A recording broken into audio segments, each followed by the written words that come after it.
Anshu here from Warmth.NZ. Today we're going to quickly talk about after we complete installing the 2-in-1 hot water heat pump, how do we set it up? So the first thing we do is switch on the isolator, and then we come over, open the front panel, on the unit, which the controller is just behind it.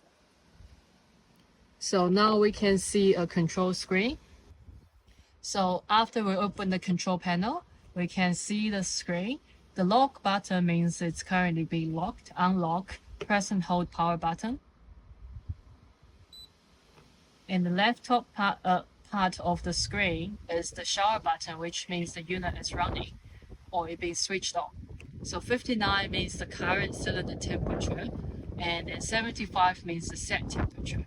So that means element mode, which means it's just running in the element. And then that means the Wi-Fi symbol is trying to pair with the phone app. And the bottom is the current time. So we go through it quickly. Press and hold power button, switch off the unit, press and hold, switch it back on. To change the mode, press M button. This shows its element. Press again, that shows standard.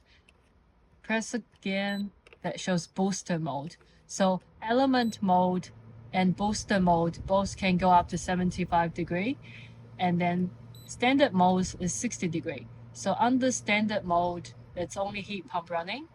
Under booster mode, we have heat pump and element running at the same time, trying to give you the maximum input and output. Running in the element mode is only element running. So you can use up and down button to adjust the temperature. Use M to save it.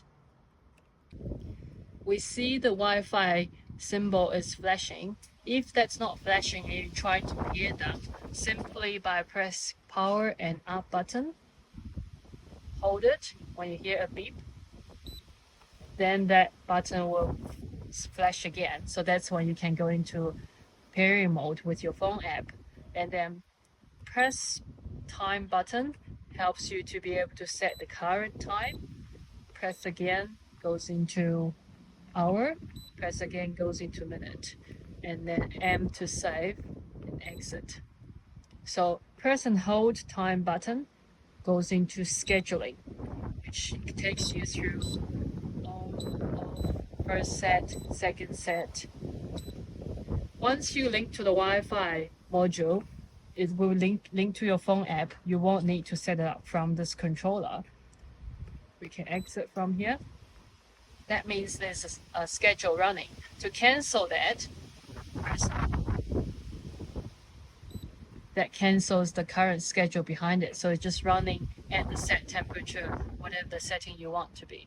This is it. So don't forget to switch the unit back on after you've done the setting.